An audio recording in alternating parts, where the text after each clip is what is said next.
चलिए question number 24 देखिए, है ना।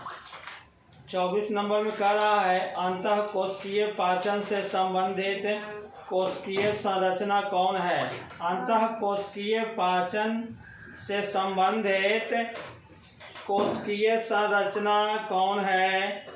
तो ऑप्शन है माइटोकॉन्ड्रिया, क्लोरोप्लास्ट, राइबोसोम या लाइसोसोम। कौन होगा? तो यहाँ सही आंसर होगा लाइसोसोम, है ना। कोशिका में अनेक कोशिकांग पाए जाते हैं। कोशिका के अंदर पाए जाने वाले अंग को कोशिकांग कहा जाता है। उसमें लाइसोसोम का कार्य होता है पाचन करना, अंतः कोशिकीय पाचन।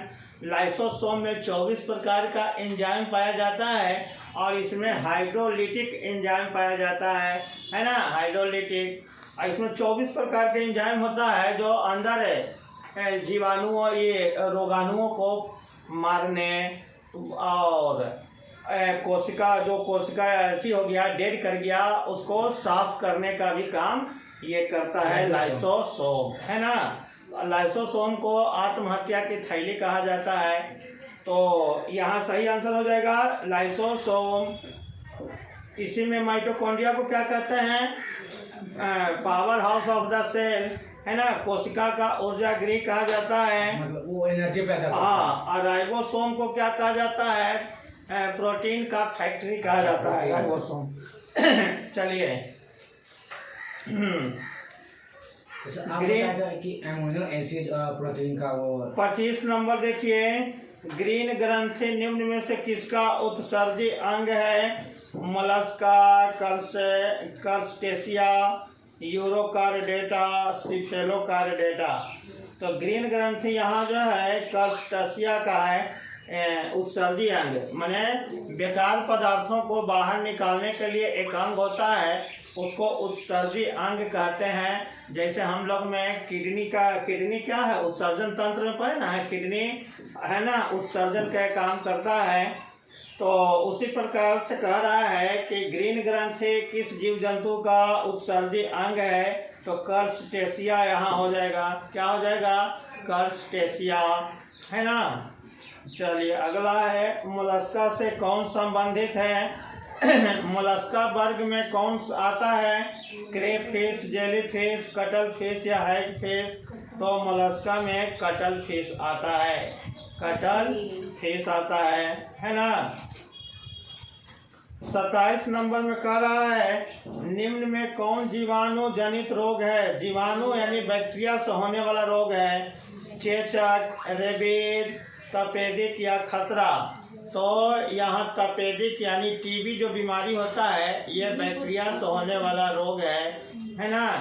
माइक्रोबैक्टीरियम ट्यूबरक्यूलोसिस नामक बैक्टीरिया के द्वारा टीबी बीमारी होता है। अब बाकी जितना है चेचक, रेबीज या खसरा ये सब वायरस के द्वारा होने वाला रोग है। अब जीवाणु के या बैक्टीरिया के द्वारा होने वाला रोग कौन है? तो तपेदिक हो जाएगा, है ना। चलिए रेबीज ये सब कुत्ता बंदर जब काटता है तो वो रेबीज बैक्टीरिया चला जाता है जिससे रेबीज बीमारी होता है ना। चेचक जो चेचक बीमारी, हाँ वो दाना दाना टाइप का हो जाता है। चलिए 28 में कह रहा है ऐसा हार्मोन जो पादपों में पानी की कमी के कारण रंध्र के बंद होने को नियंत्रित करता है, वह कौन है? हार्मोन जो पादप में पौधे में पानी की कमी के कारण रंध्र के बंद होने को नियंत्रित करता है, वह कौन है? एबिसिक अम्ल, जिब्रेलिन, ऑक्सिन या साइटोकाइनेन। तो रंध्र को बंद करने का काम जो है एबिसिक अम्ल करता है, एबिसिक अम्ल, है ना। तो पौधे में अनेक प्रकार का हार्मोन पाया जाता है जैसे एबिसिक अम्ल, जिब्रेलिन, ऑक्सिन, साइटोकाइनिन, है ना। तो वृद्धि एबिसिक अम्ल क्या है? वृद्धि रोधक हार्मोन है। ये वृद्धि को रोकने वाला ऑक्सीजन क्या करता है पौधा की लंबाई में बढ़ाने में ये सहायक होता है। ऑक्सीजन हार्मोन जो है पौधे की लंबाई बढ़ाने में सहायक होता है ना। हाँ, ऑक्सीजन पौधे की लंबाई बढ़ाने यानी एपिकल ऊपर वाला पार्ट में होता है, लंबाई बढ़ाने का काम करता है। चलिए, जानवरों के किस फाइलम को फ्लैटवर्म भी कहा जाता है? फ्लैटवर्म में किसको कहते हैं? तो प्लैटीहेलमिन्थस को फ्लैटवर्म कहा जाता है ना। फीता कृमि, एक फीता कृमि नहीं होता है ना, वो प्लैटीहेलमिन्थस वर्ग में। अरे चलिए, तो प्लैटीहेलमिन्थस जो है को फ्लैटवर्म या फीता कृमि उसको कहा जाता है ना। निमेटोड को गोल कृमि कहा जाता है, गोल कृमि, निमेटोडा।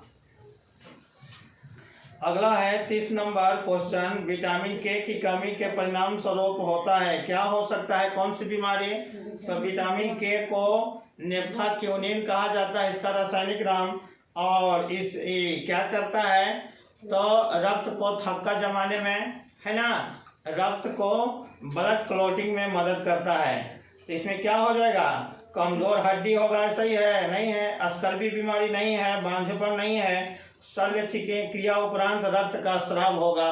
विटामिन के की कमी होगा तो ऑपरेशन वगैरह होगा तो रक्त नहीं जमेबे नहीं करेगा, है ना, नहीं जमेगा, ब्लड क्लॉटिंग नहीं होगा। समझ गए? तो यहाँ हो जाएगा डी ऑप्शन हो जाएगा। बांझपन बीमारी किस विटामिन की कमी से होता है? बांझपन विटामिन ई, है ना, विटामिन ई। और हड्डी कमजोर किस में होता है? विटामिन डी, है ना। विटामिन स्कर्वी किससे होता है? विटामिन सी।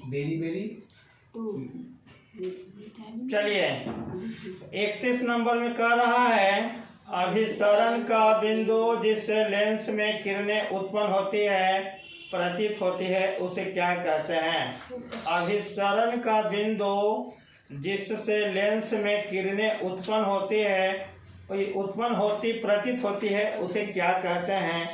वक्रता केंद्र, मुख्य अक्ष, ध्रुव या फोकस।